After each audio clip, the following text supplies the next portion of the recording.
representing Maryland's 39th district, which is just across the way from here.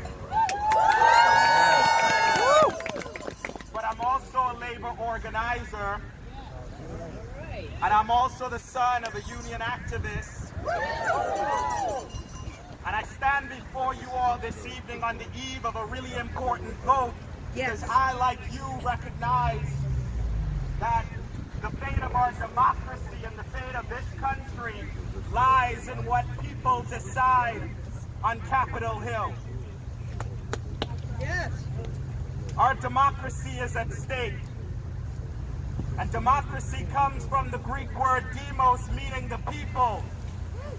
And the moment that we forget that we play a role in making democracy work is when we forfeit our power and we allow this country to descend into something that we cannot or no longer recognize. Woo! And so tonight, what you are doing is not just exercising people power, but making sure that as part of democracy, you are making your voices heard tonight. And so for that, sisters and brothers, I commend you, because the state of our democracy, for our youth, for generations yet unborn, starts tonight. Yes. What is clear is that the law was broken. Yes. Yes. What is clear is that there are a few people in Congress, namely Republicans, who refuse to acknowledge that very fundamental fact of why it is that we're out here and talking impeachment in the first damn place. Yeah. Oh my God. And so what we are seeing is a preponderance of evidence that shows that the man that occupies the highest office in this country broke the law. Yeah. And any individual, any group, any political party that justifies, defends, condones, or comes down on the side of the individual who broke the law, are they themselves complicit?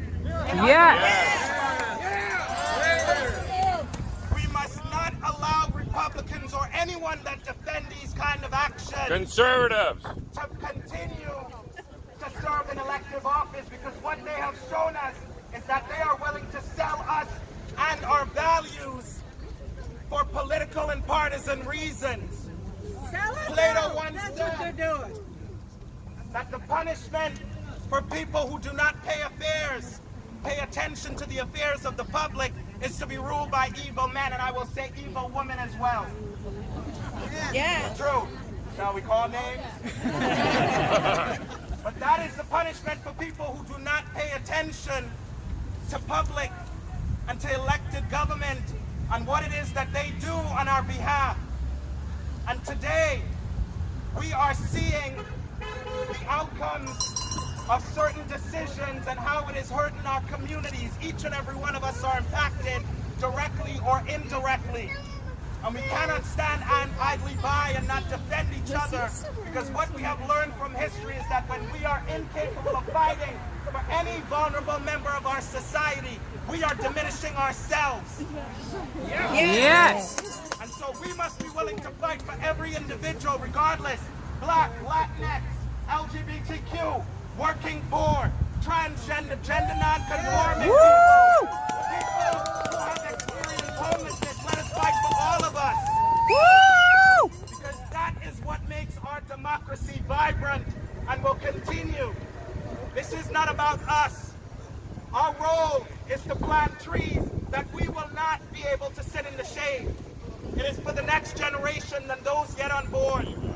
And when we call for impeachment, we're not doing this for ourselves. We're doing it for the next generation. Is that right? Yeah! When we allow bad behavior to continue, we condone it ourselves, and we allow for even more evil things to be committed.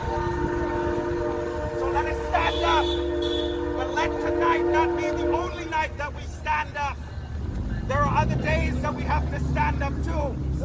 When Congress is acting on issues that are important to seniors, that are important to working poor people, that are important to LGBTQ people, when it is important to working class people, we should all be showing up. Yeah. Just tonight, are you willing to fight for somebody that you have never met or do not know? Yeah. Are you willing to fight for someone you have never met and do not know? Yeah. That is what makes our country great, and we must continue to do that.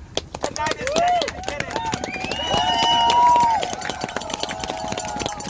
Let us grab a friend and neighbor, and when it's election time, let us show up like never before. Let us register. Let us make sure that we're having conversations with friends and people we do not know.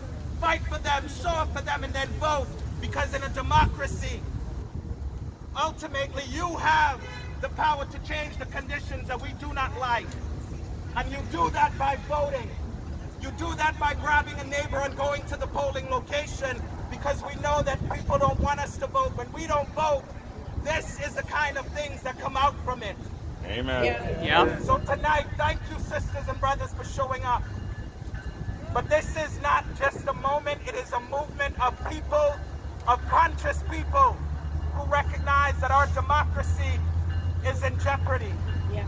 And what it takes is good people. No change, no good change comes out of Washington or any state capital until good people organize and mobilize and demand those changes and hold those accountable.